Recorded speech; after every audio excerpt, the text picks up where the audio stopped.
Hi friends, आए वो बढ़िया होंगे। ज्योति सिंह पम्मा के जवाब पे और पवन सिंह की तीसरी शादी पे क्या कुछ कहना चाहते हैं? अभी अभी अभी इस पे कुछ कमेंट नहीं कर इसी पे आप लोगों को बता देना चाहता हूँ कि सभी जगह पे ज्योति सिंह और पवन सिंह को लेकर विवाद सुर्खियों में बहुत ज्योति सिंह जम गई है। फिर तरफ ज्योति सिंह है दोस्तों, एक तरफ है पवन सिंह, क्योंकि आप लोगों को पता है दोनों में विवाद इस तरह से छेड़ा हुआ है कि क्या ही बोल सकते हैं। पवन सिंह का जब से बर्थडे हुआ है तब से ऐसी बात होता है तीसरी शादी पवन सिंह के मानो क्या ही एक हिट हो। कल पहुंची हुई थी काराकाट में अपनी रैली के लिए, लेकिन ज्योति सिंह को अभी भी कहीं से भी सीट नहीं मिला कंफर्म, लेकिन अपने काराकाट के लोगों को प्यार दुलार चाहना चाहती है अभी से ही। और आप लोगों को बता देना चाहता हूँ, उसमें कुछ रिपोर्टर ने सवाल भी किया था, जिस तरह से आप लोगों को मैंने वीडियो क्लिप देखा। मेरे पवन भैया है जो अपनी माँ के साथ किस तरह से लखनऊ में घूम रहे हैं, माँ को अपने लखनऊ शहर दिखा रही है, जिस तरह से टाइम स्पेंड पवन सिंह अपने माँ के साथ कर। और एक तरफ ज्योति सिंह है किस तरह से अपने काराकाट के लोगों को चाह रही है, चांदा से प्यार का मांग रहे हैं। पवन सिंह या ज्योति सिंह को लेकर आप लोगों को क्या राय है, प्लीज कमेंट में जरूर बताएं। दोस्तों, मधु त्रेसा का एक वीडियो तेजी से वायरल हो रहा है सोशल मीडिया पे। हाँ, वही मधु त्रेसा जिसका एमएमएस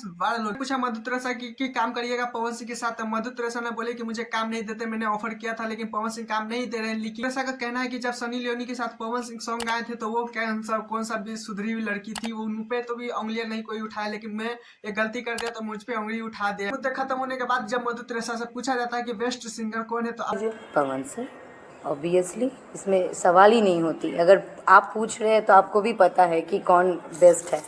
ऑफकोर्स पवन सिंह का ही नाम ली, क्योंकि पवन सिंह के साथ अभी भी दोस्तों काम करना चाहती है। लेकिन आप लोगों को क्या लगता है कि मधु त्रेसा को काम देना चाहिए पवन सिंह के नहीं? प्लीज कमेंट में अभी जरूर। में एक कहावत है, कीचड़ में ढेला मारेगा तो कीचड़ खुद पे ही पड़ेगा। इसी ऐसी सोना पांडे ने कर दिया खेसारी लाल यादव का एक जिम वाला वीडियो वायरल हुआ था कुछ दिन पहले। उसी पे सोना पांडे ने जिस तरह से गंदे शब्द बोले, ये आप लोगों को लेके कर देली तो बहुत बड़ हो गई।